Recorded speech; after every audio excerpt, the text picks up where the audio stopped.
Share my screen. Okay.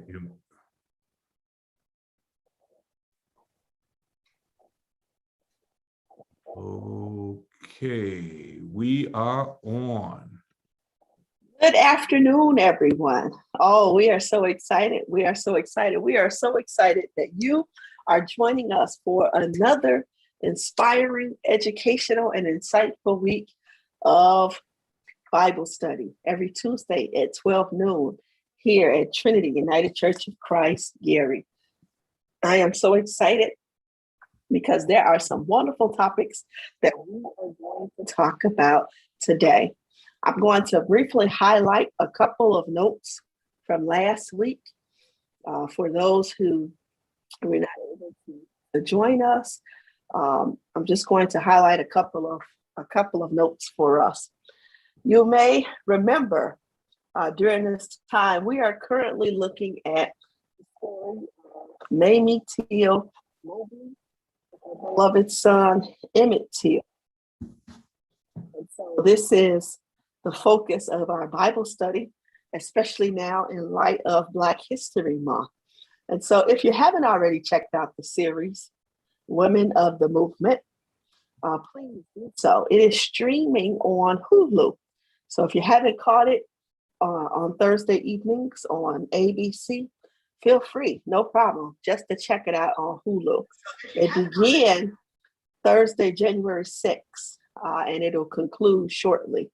So please, please, please check out this wonderful film. This is the basis of our time for a Bible study. We are looking at the life of Mamie Till Mobley and her beloved son, Emmett Till.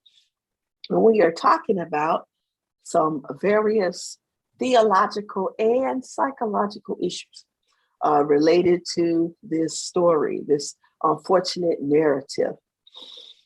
So, the last couple of weeks, we've been talking about the various types of traumas that exist in our world today, particularly around violence towards African American bodies, and in particular, the backdrop of this story of Emmett Till. And we talked about two types of traumas so far in the life of our beloved brother, Emmett Till. The first trauma that we highlighted was the unfortunate murder of Emmett Till's father. That's right. Most people don't know that. We share about the story of Emmett Till. We primarily talk about him and his mother. But what we don't often talk about is the trauma that his dad also experienced. And as a result, because his dad was killed under eerily similar circumstances that were questionable and based and steeped in racism, we often have to highlight one particular fact in this story is that Emmett Till struggled with a father wound because his own father wasn't in his life, because his own father was killed as a result of racism. His own father, unfortunately, was accused of having an inappropriate encounter with a European American or white woman, and as a result, he was killed. Mob violence towards his father occurred. This would be eerily similar to what would later become the fate of young Emmett Till.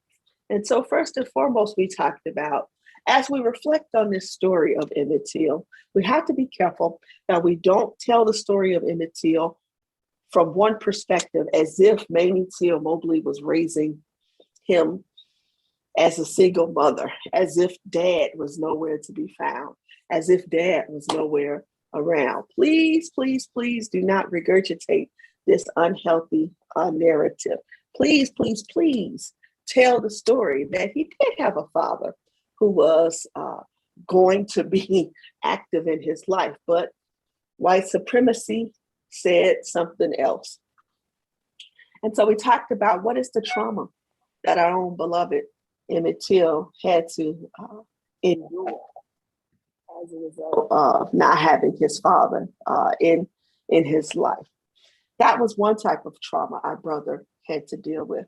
We also talked about a second trauma that our little brother had to unfortunately wrestle with. And that was the trauma of poverty.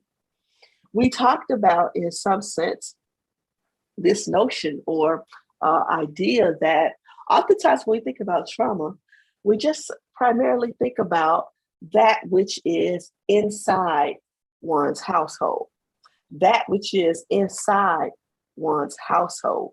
And that's a very limited view of trauma.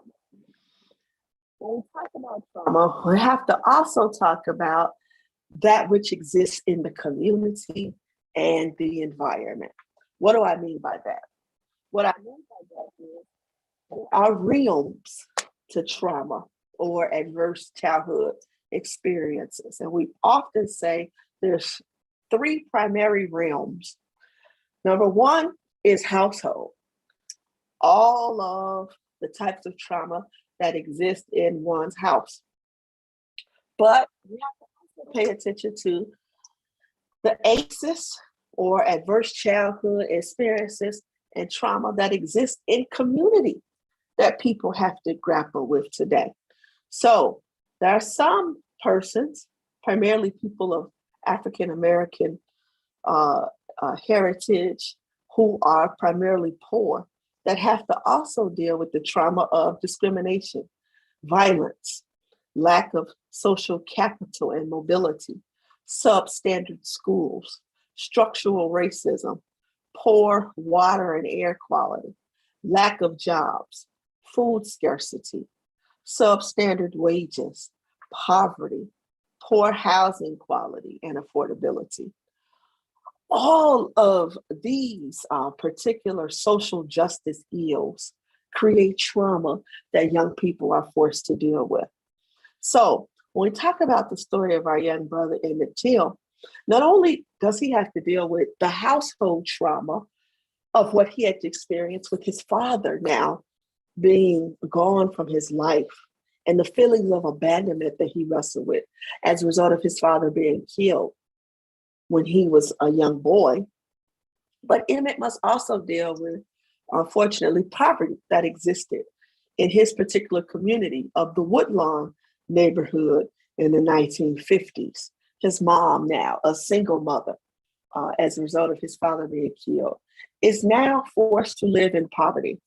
If you were to research this particular community in the 1950s, this particular community was raging with poverty, unfortunately.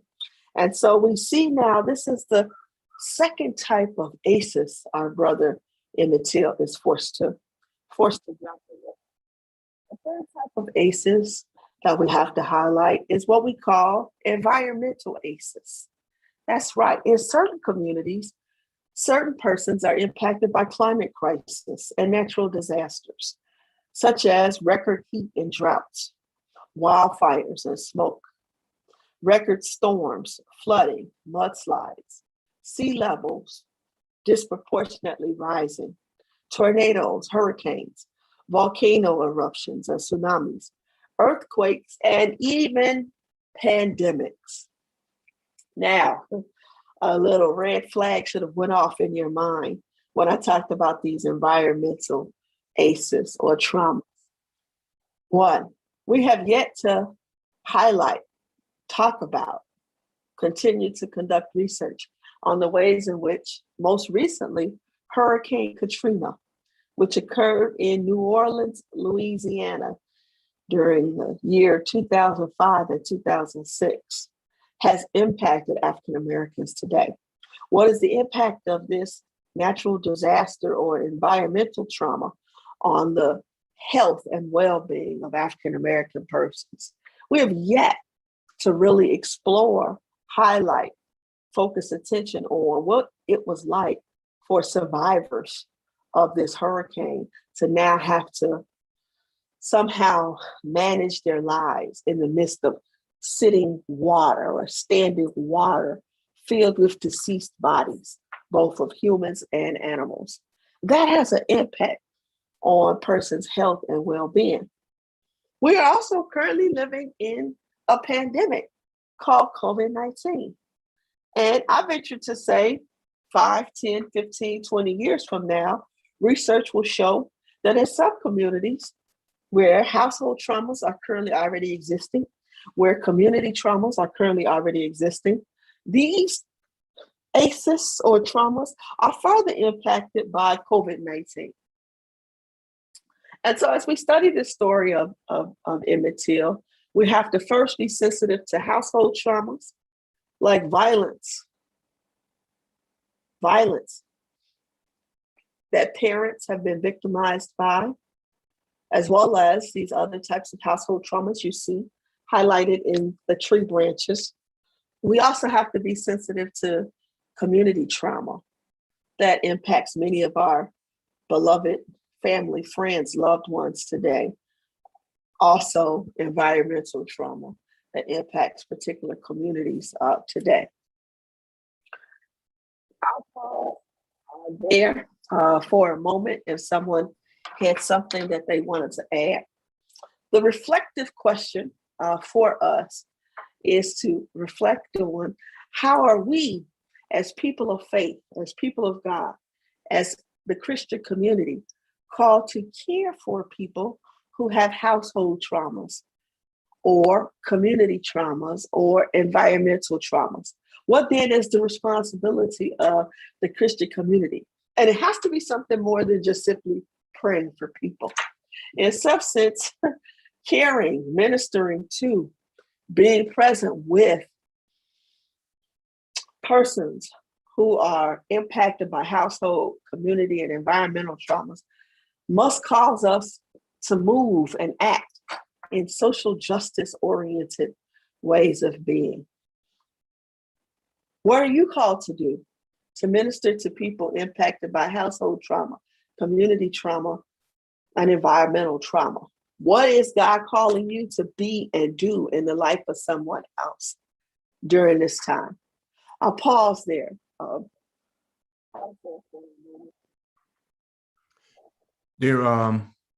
We don't have any comments yet, but I'm so appreciative again of you highlighting these various forms of trauma that we are navigating through, and most of the time don't realize what impact they're having on our lives, how we process, how we think, how we understand, how we discern, how we move through this life, in particular, the traumas of community and environmental. When Marvin Gaye came up with the album, What's Going On, he specifically wrote a song that dealt with the ecology, Mercy, Mercy Me. You did not hear much R&B music in particular that dealt with what was going on in the ecosystem and the ecology, but Marvin Gaye and his genius was able to weave in there how poisoning the ecosystem is going to lead to our destruction. And so we know that, as you are pointing out, that poor communities, in particular Black and Brown, are the places where the dump sites are, the places where they are, landfills, et cetera, et cetera. When I was a police officer, I patrolled in Altgeld Gardens for a number of years, and it is built on a landfill. And so I'm working 8 hours, I'm patrolling, and especially in the summertime, there's a horrible stench that throughout the week just flows over the community of Altgeld Garden. When you're on the Bishop's Ford in the summertime and you have your windows down, many of you have encountered that horrible stench. Roll the windows up, put the air conditioning on, and press the wheel, press the pedal till you can get past that. And there are people that are living in that every day. This is what they wake up to. This is what they go to bed to. This is what's going on throughout. And so corporations have made it a dumping ground. And that's just an example of a fraction of how our communities are forced to live in contexts where health challenges and different types of things happen. And you wonder why this community has so much. Gary, Indiana, with the factories and the steel mill, at little Calumet River, you know, it's just not a place to go swimming in. So, you know, this is extremely important because it is we call it environmental racism. It is an attack on the community. It's just an outright attack to say that these people, and I said this Sunday in my sermon, there's a sister who made known the term, the acronym NHI. And the acronym, I'm gonna call her name. I called her name Sunday, and I forgot her name right now, but I'll get it in a minute. During the LA riots, right after the Rodney King beating, it was discovered. It's on tape. The courts and the law enforcement in LA, at whenever it was a violation of Black people's rights, they would put the acronym NHI. That meant no humans involved. Wow. No humans involved. And so that is the mindset of putting a landfill in a poor Black community, no humans involved. Wow. That is the mindset of this country when you're dealing with this attack on our people. It's because in America, when it comes to us, no humans involved. So, oh yeah. So, wow. Get out. Yeah. Wow. Wow. Thank you for sharing that. That's powerful. That's powerful. Today, we want to spend some time now talking about the trauma of the bystander. So we've talked about the trauma of when one does not have their parent in their life and how that shows up as an ACEs. We've also spent some time talking about the trauma of not only household ACEs experiences, but the trauma of community and environmental ACEs. Now we're going to spend some time talking about the trauma of the bystander, the trauma of the bystander. Before we shift down to this third trauma, I want you to also understand that ACEs leads to early death. These traumas, whether they exist in the household or whether they exist in community or whether they exist in the environment, lead to early death. It is believed, looking at the triangle image you see on your screen now, that ACEs or adverse childhood experiences, whether that which starts from the household or in community or in environment, leads to now a disruptive neurodevelopment, which then leads to social, emotional, and cognitive impairment, which then leads to persons adopting healthy,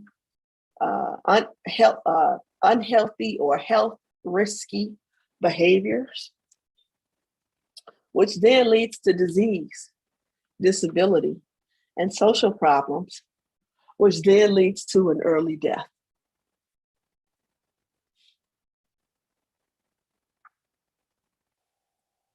Early death is unfortunately the culminating event that takes place as a result of people experiencing household, community, or environmental ACEs.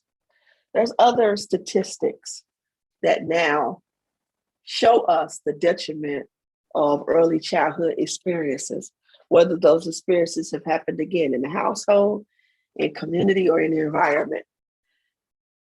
For example, it is believed that most people don't suffer from just one type of ACEs. Many people suffer from multiple ACEs. Multiple ACEs in their household, combined with multiple ACEs in their community, combined with multiple ACEs in their environment. And it is believed that when persons experience 4 or more ACEs, they are 3 times more likely to now become adult smokers and have lung disease. Or they are 11 times more likely to engage in intravenous drug abuse. And or they are 14 times more likely to engage in suicidal ideation or attempt suicide. And or they are 4 times more likely to have begun sexual intercourse by the time they reach 15 years old. They are also 4.5 times more likely to develop depression, 2 times more likely to have liver disease. Dr. Robert Block, the former president of the American Academy of Pediatrics, believed that adverse childhood experiences are the single greatest unaddressed public health threat facing our nation today. It is oftentimes believed that literally 67% of our population has at least one ACEs. With 6 or more ACEs, can die early deaths, and usually die 20 years earlier than those who have none. It's often believed that at least 1 out of every 8 people in our world today have more than 4 ACEs. These statistics are shocking.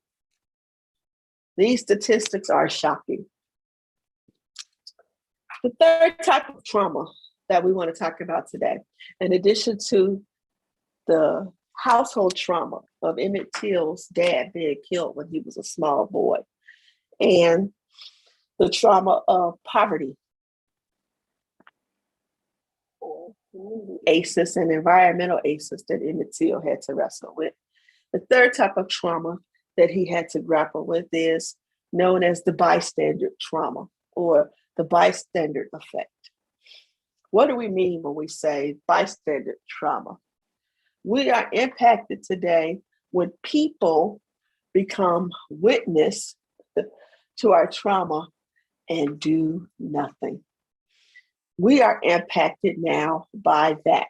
That becomes a traumatic experience that we have to wrestle with.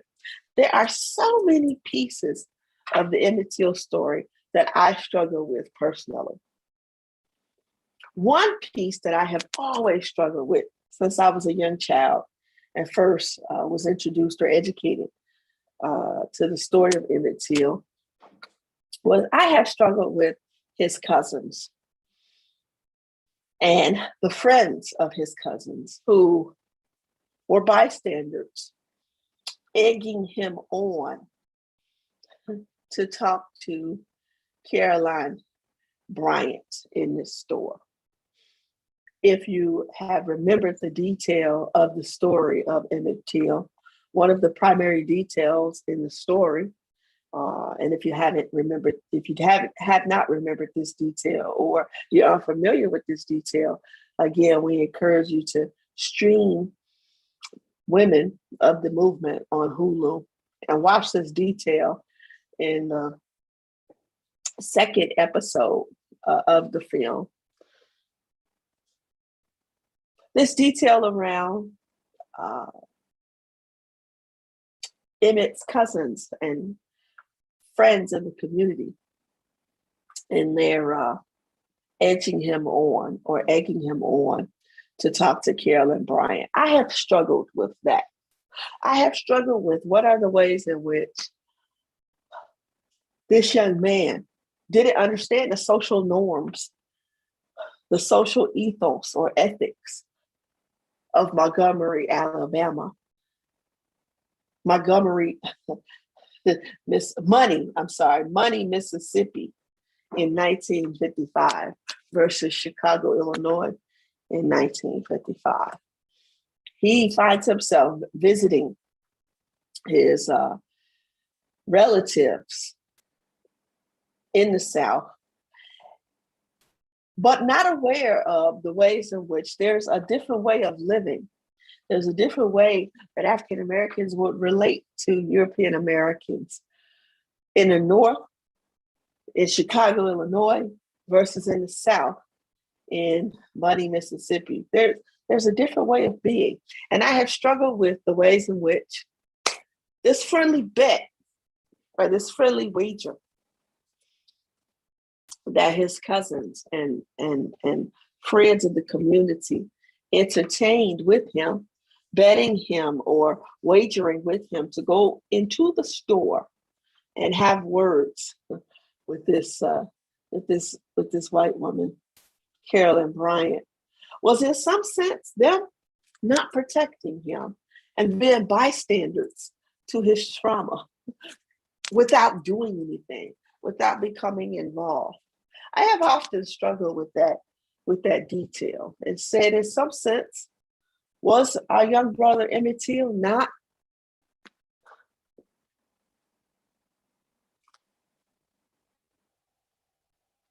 supposed to be helped, or where was the intervention? Was not Emmett Till supposed to be kept in some sense by his brothers? Where were this young man's keepers? We often say, am I not my brother's keeper? A possible phrase from biblical days referring to the story of Cain and Abel.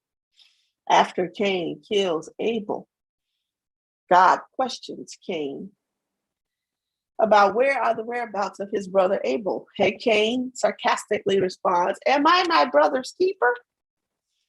And I wonder if that question would have been asked to Emmett Till's cousins. I wonder, did they not feel that they were their brother's keepers, that they had a responsibility to help their cousin, who again is not from the South? I have often said or grappled with, I believe Emmett Till's blood not only rests on the hands of the white mob of angry white men who would commit mob violence against him, as well as the white woman who would lie about Emmett Till in the first place, but his blood is also on the hands of his cousins, his friends in the community who stood by as bystanders and did nothing. The reflective question for us to grapple with today is, how do we make sure we're not becoming a witness to violence without saying anything? Aren't we called to speak up when we are either directly or indirectly witnesses of violence? How can we just sit on our hands, twiddle our thumbs, and not do anything? What are we called to be? What are we called to do when we are witnesses to violence?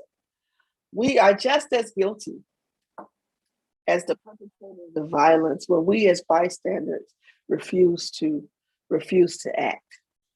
I'll pause there for a second. We most of the comments were about the environmental hate.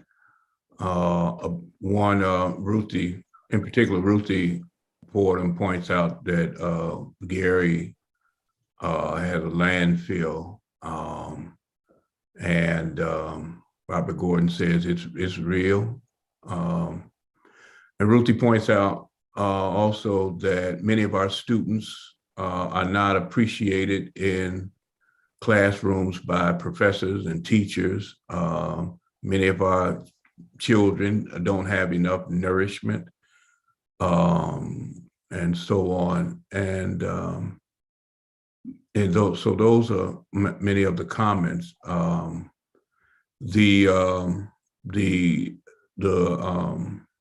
The Emmett Till story is replicated by the hundreds in this nation of the rabid white attack on our people. There were some cases of Black folk taking up arms and doing their best to fight back. And then there are other cases where Black folks' fear took over.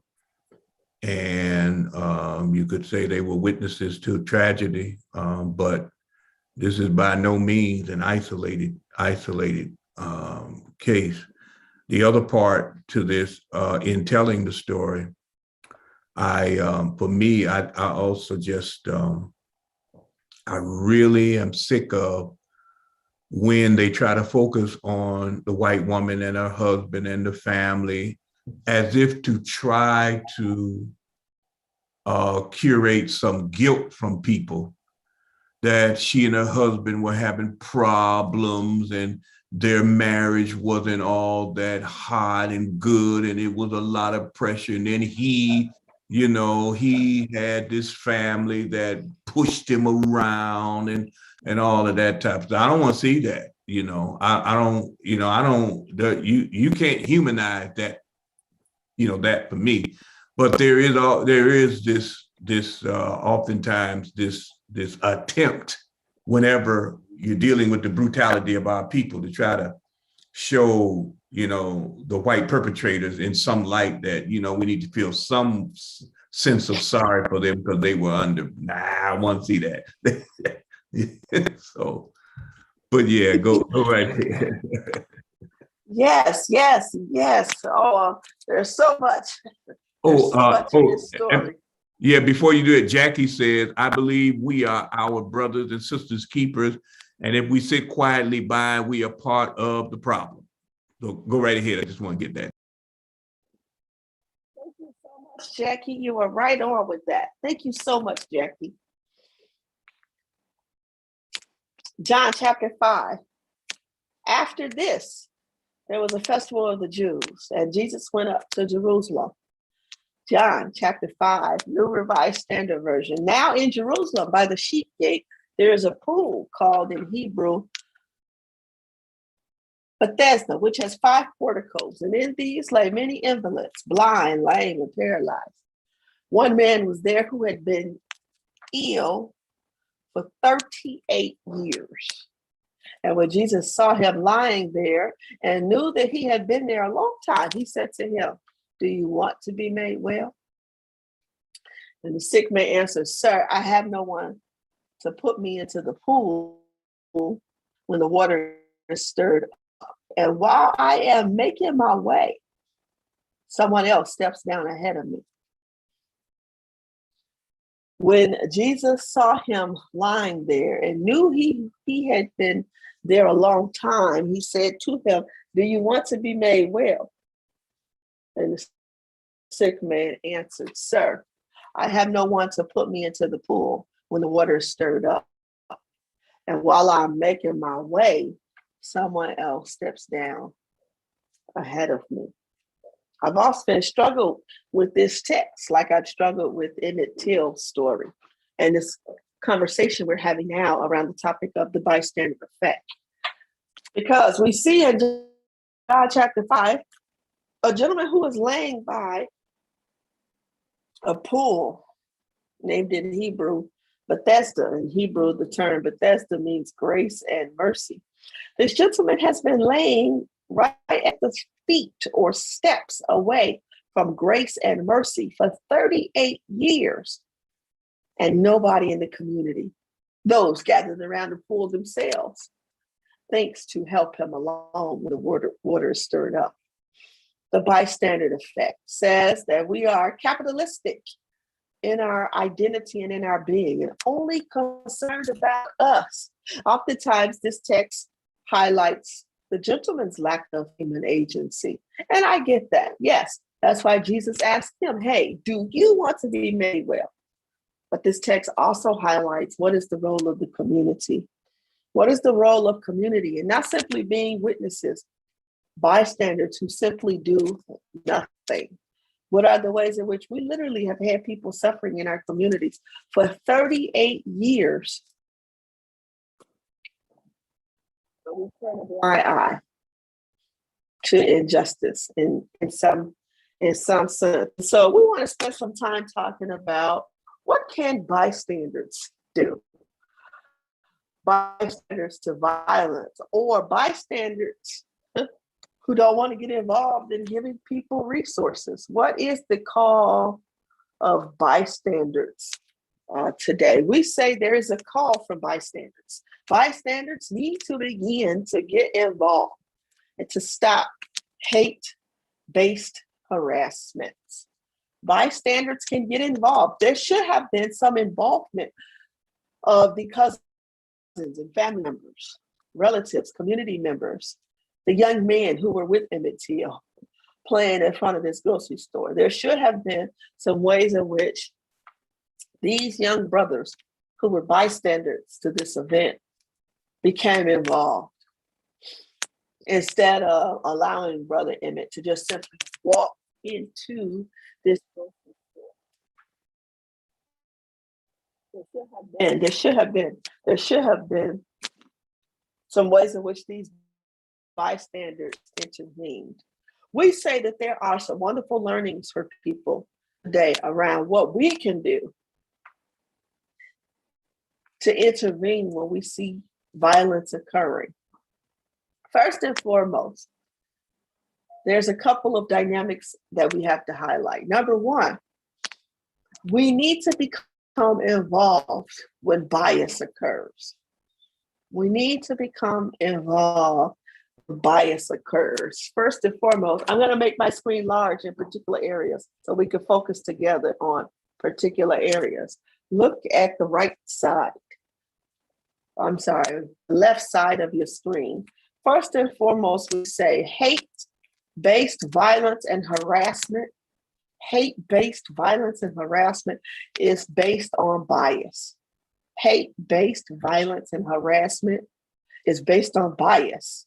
Bias is defined as prejudice in favor of or against one thing, person, or group. Bias can change based on the setting, meaning in certain environments, I have privilege, versus in other environments, I may not have privilege.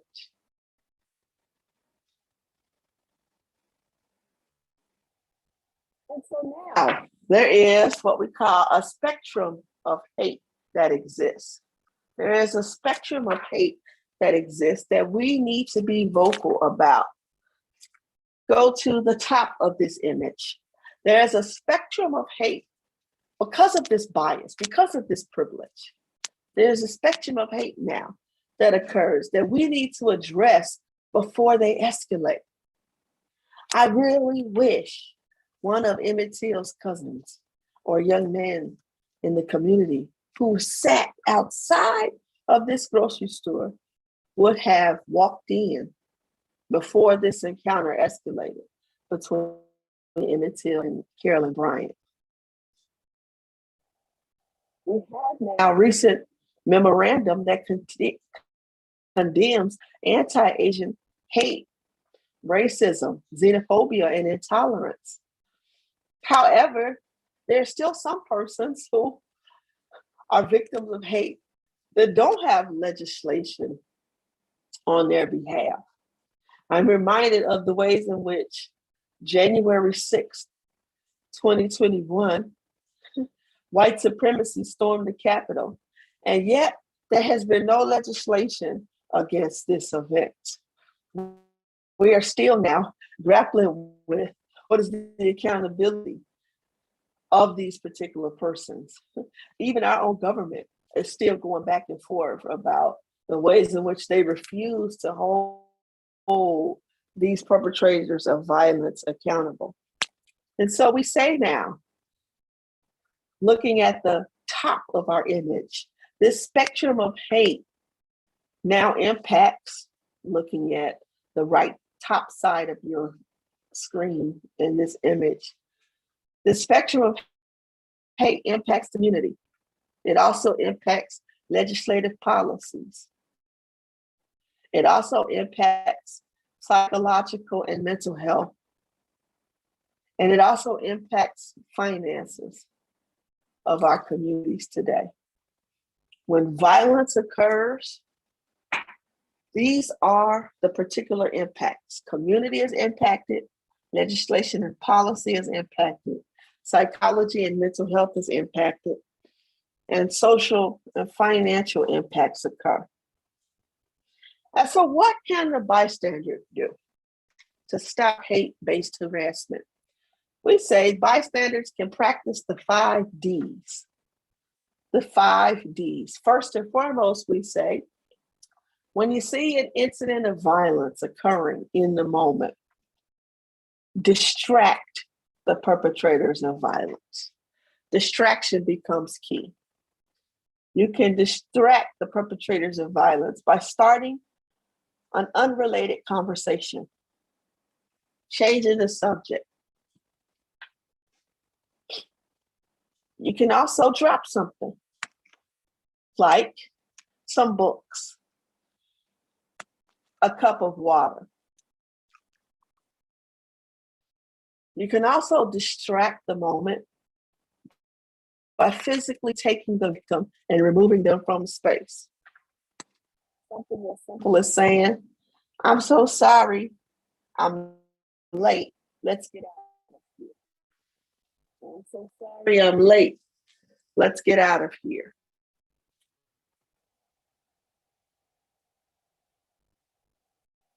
The second D stands for delegate. Delegate. If you are standing by and a victim of violence is occurring, check in with the person being harassed. You can check in with the person being harassed. We also say you can go get help from another source. Go get some help from another source. Say, "Hey, there's somebody here that needs help."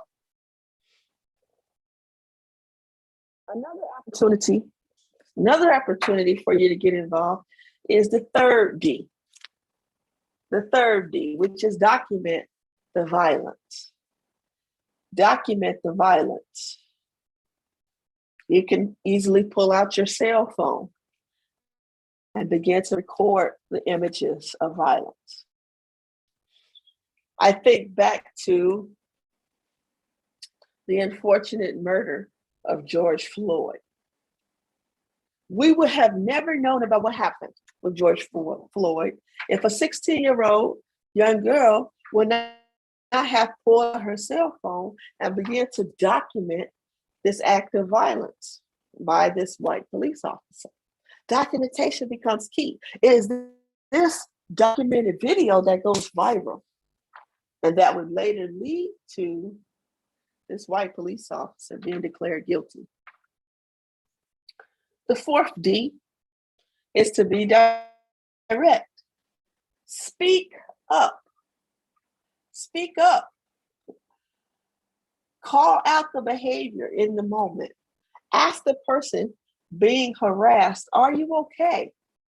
Challenge the person who is the perpetrator of violence to stop it. Be direct, say something, do something.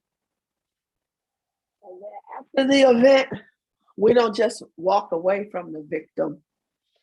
We pause and delay next steps, meaning we don't just simply walk away and move on to something else. After the event, we check in with the victim of violence. We acknowledge what has happened or give a knowing glance. Communicate non-verbally if you like. This was not okay, and I'm so sorry you had this experience. We say in some sense, intervening as a bystander when an incident of violence is occurring, intervening in the moment is your superpower. Distracting, delegating, documenting, being direct, and delaying the after impact of the incident is your superpower. When you don't intervene as a bystander, you create a further trauma for the victim. You create further trauma for the victim. There's a psychology to traumatizing victims. We say there's a psychology to traumatizing victims of violence. What do I mean by that? What do I mean by that? We often say victims are traumatized, not only by the person who is victimizing them in the moment, but victims of violence are also traumatized by the bystander who does nothing. This is Black History Month. Let me connect the dots. Whenever, during the period of African enslavement in this country from 1619 to 1865, whenever an African or African American enslaved person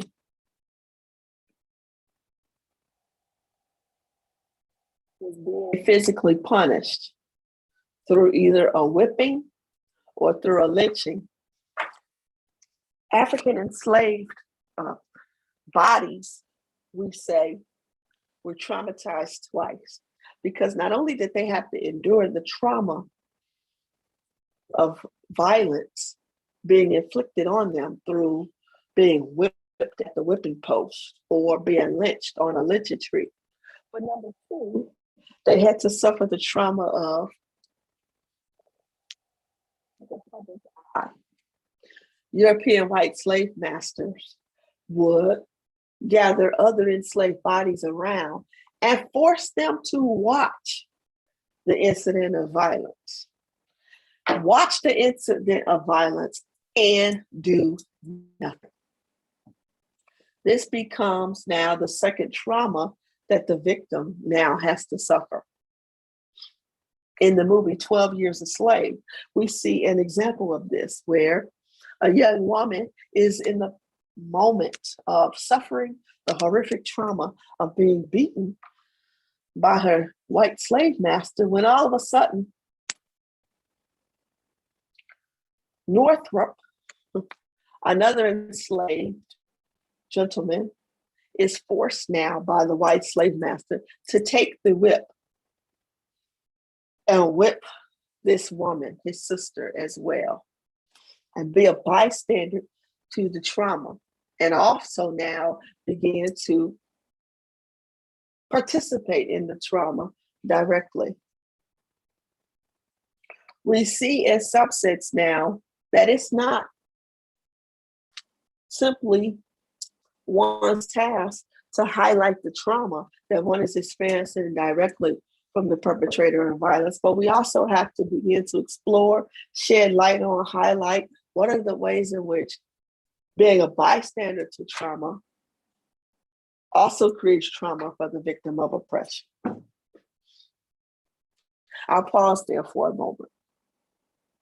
The reflective question for us today is to reflect on how do we resist being bystanders and get involved and intervene instead through the 5 Ds highlighted in bystander, this education on bystander intervention. Shame on us when we sit by idly and be silent and don't become involved. There are, Ruthie says maybe his cousins, Emmett's cousins living in the South, had so much fear put in them that they were afraid to then try to, correct the negative of the dare. Robert Gordon says, it's so hard to compare the differences between the time then and now. He says, we have no excuse for our silence now. And okay, and that's it. Yes, go ahead. yes. Mhm. Yes, I hear you. There was a there was a popular case. There was a popular case that occurred. Interesting. There was a popular case that occurred. There was a popular case that occurred when, unfortunately, a woman was being sexually assaulted and raped on the street. And nobody on this busy street intervened. There's a popular case that talked about literally, nobody intervened in this case. The name of the case would later be called the Kitty Genovese story. The Kitty Genovese story. Please write this down. I encourage you to research this story. Kitty Genovese, first name Kitty, Kitty, last name Genovese, Genovese. It occurred in 1964. It occurred in 1964, the exact date, March 13th, 1964. Kitty Genovese was arriving home from work in the middle of the night when she was brutally stabbed to death by a gentleman named Winston Mosley.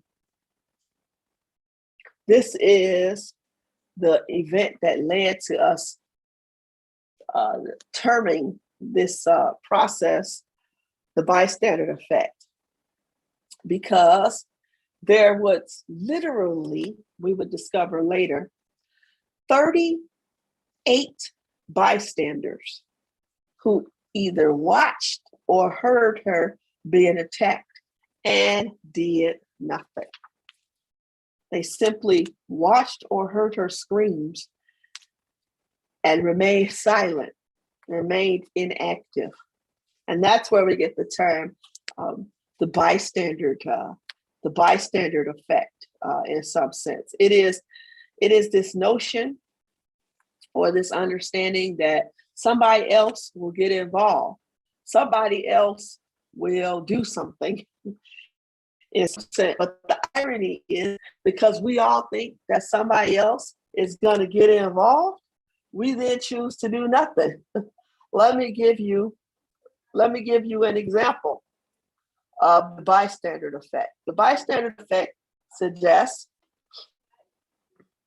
in some sense, that when an event of violence occurs, there are particular thoughts that everybody thinks to themselves.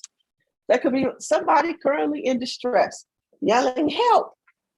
And literally somebody else will walk past and say, I'm too busy right now. Or I'm sure they'll be fine. Or I'm sure someone already called 911. Or somebody will actually pull out their phone and tweet, #do something. Somebody else will assume the negative about the victim and move into victim blaming. He's probably just drunk. Somebody else will say, I don't want to be late. Somebody else will say, I don't want to be involved. Somebody else will say, that's not any of my business. Let me just mind my business. We saw the bystander effect taking place in our Samaritan brother. Remind me, Pastor.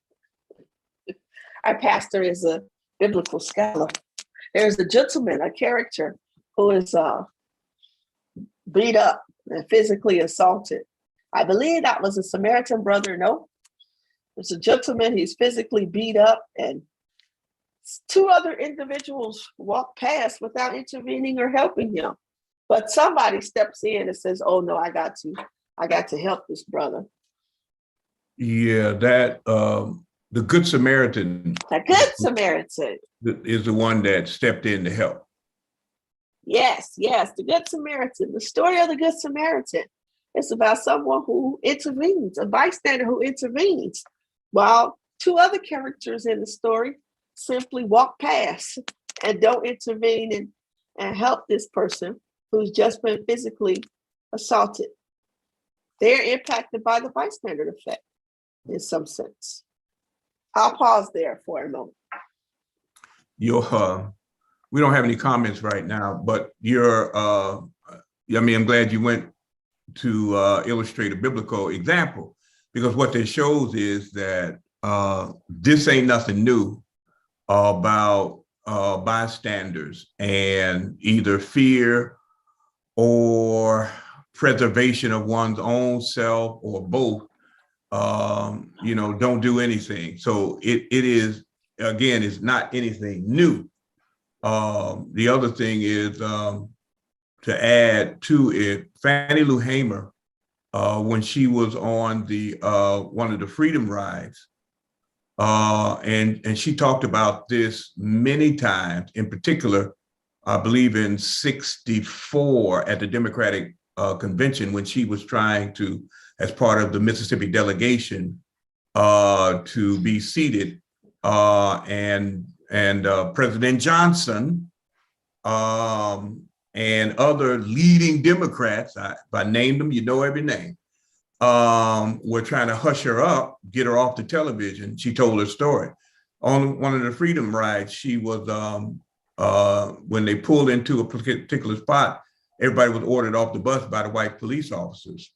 They were taken to jail, and she was put in a separate cell by herself.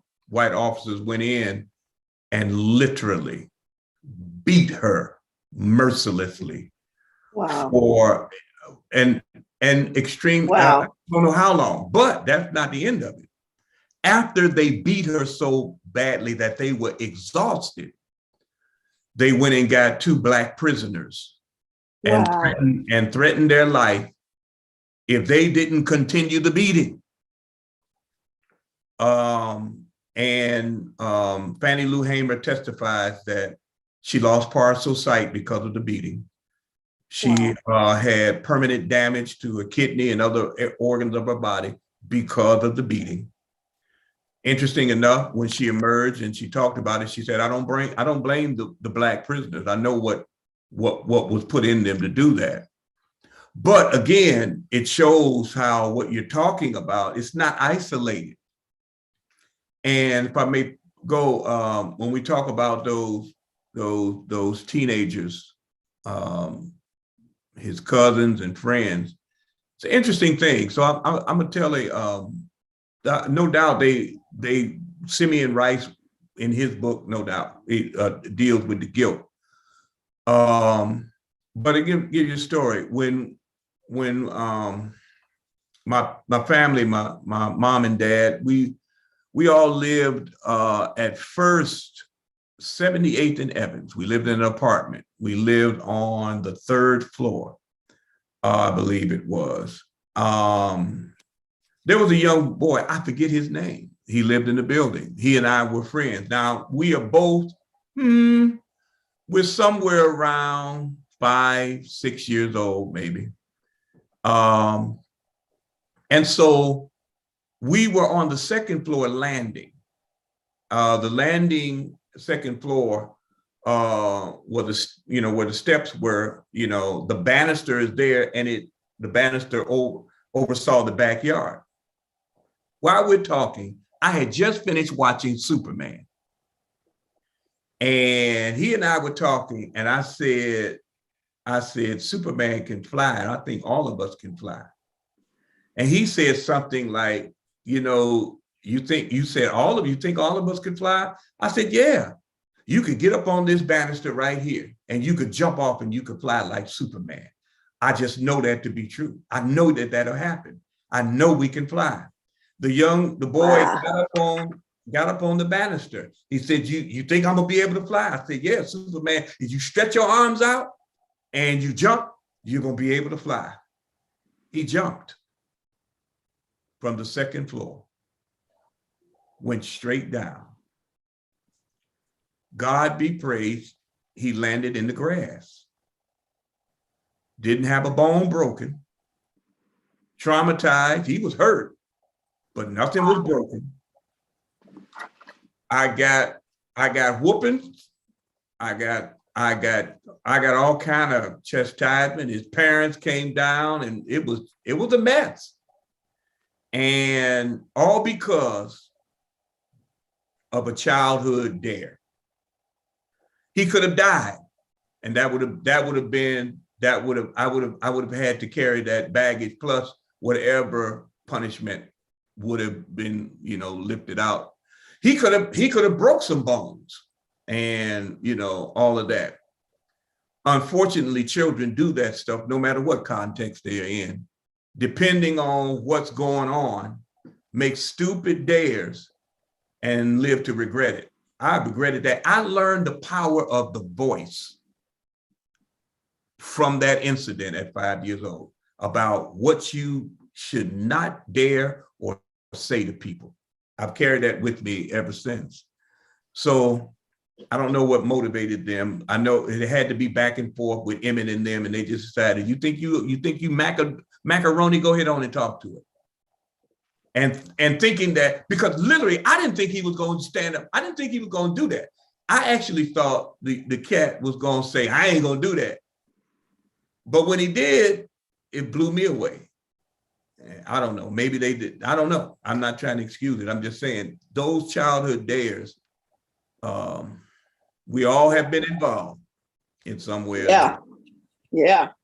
Most of us have been able to walk away unscathed, unguilted because things didn't go the wrong way. It's interesting. It's very interesting. Yeah.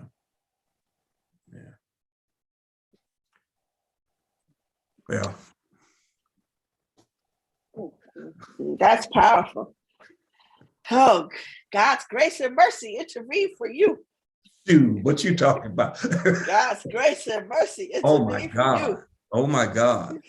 Oh my God. Yeah. I have that burned in my mind, looking down and seeing him roll over in the grass. Wow. Crying in pain. I was, oh my God. Yeah. Wow. Yeah. Wow. Thank you, everybody. I've really enjoyed our time together today, and we want to leave you reflective questions. We want to leave you with this: how do you resist being a bystander who stays silent? How do you challenge yourself to intervene in a moment when violence happens? How do we intervene? Yeah. How do we intervene in a moment when an act of violence occurs? Yeah. I also think this conversation challenges our biases. Yeah. Too. So I know we're at time and it's time to wrap up, but I also, something that I am learning about this topic is to be careful with biases that we make in our attempts to intervene. I was earlier this week driving home, and as I was pulling into the garage of my home, I saw a young man and a young lady fighting. And there was a little boy nearby. And we started crying, begging for them to stop fighting. They were literally fist fighting. A bias that I made, because I saw the gentleman strike his fist at the young lady, a bias that I made was that he was beating her up. I immediately pulled my car over to the side right before I'm entering my garage, and I immediately jump out and try to break it up and to stop him. And before I knew it, he hit her, but she turned around and she started literally physically beating the man. Mm. And I went to grab her to pull her off of him. And immediately he looks at me and he says, I'm a victim of domestic violence. She is always beating me. Oh my goodness. Now, my bias was I saw him throw the first punch. But that was because at the moment that I drove up, he wasn't throwing the first punch. I drove up to the middle of the story. I didn't drive up at the beginning of the story. His punch was his visceral reaction because she literally had started beating him. And right after he made this statement, I am a victim of domestic violence, wow. the little baby boy hollered out, my mommy is always beating my daddy. Oh my God.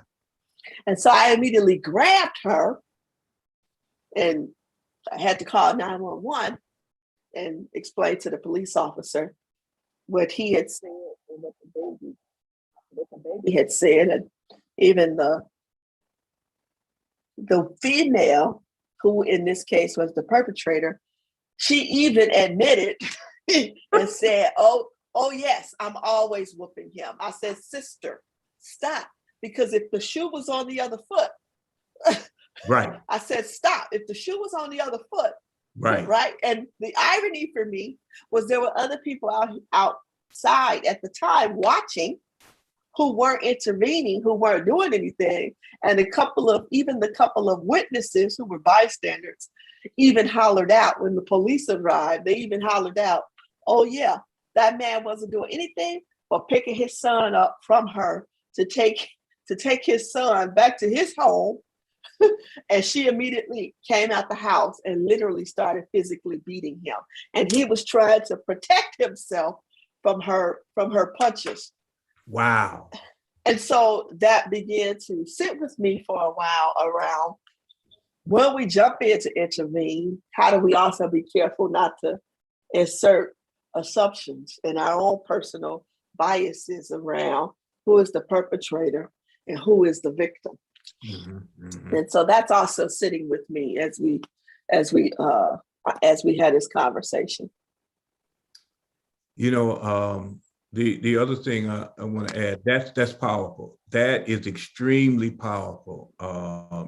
It illustrates in real time from a personal encounter what you explained about our biases and the fact that many, if not most of us, would have had that bias, that it's always the man that is the abuser, when in many times, there are a lot of times where women are the ones that are the abusers. And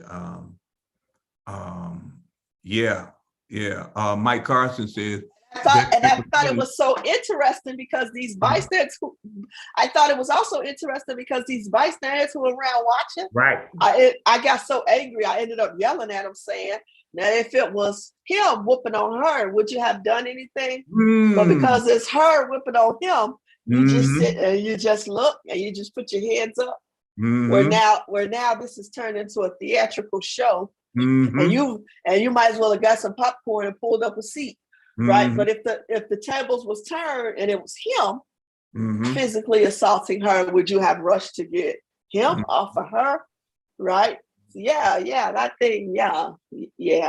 I'm sorry. I know we're at time. Yeah. No, that's good. Trish says societal bias, and Mike Carson says this happens more than we realize.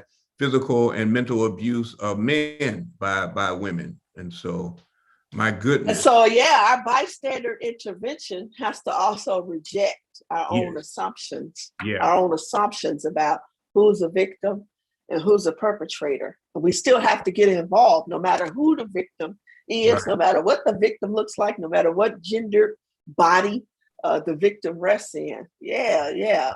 Very interesting. Yeah, because people that attack other people, attacking somebody that they feel is weaker. And the other thing is the bystander impact, they are betting on that. they are betting on that people are going to freeze up and watch and not do anything or mind their own business. And that enables them to, commit the crime. I mean, it's a criminal's MO that when you're doing something like that, the average person is not going to be involved, whether it's breaking in a store, robbing somebody, or whether it is, abusing and beating, or it is white supremacy. That is I'm sorry, I said I wasn't going to say there's nothing supreme about white. So white nationalism and white hate, whether it's that, they feed on that bystander mentality, that people are not going to do anything. And what stamps it out is when people begin to intervene and interject and say, nah, you ain't gonna do this. And then you find out how they're really cowards. Oh yeah. Most definitely. Thank you so much, family. Thank you. Good stuff. Thank you. This has been great, Pastor. Thank you. Thank you. So we'll be same time next week. We'll be back. All right. Look forward to you. Y'all take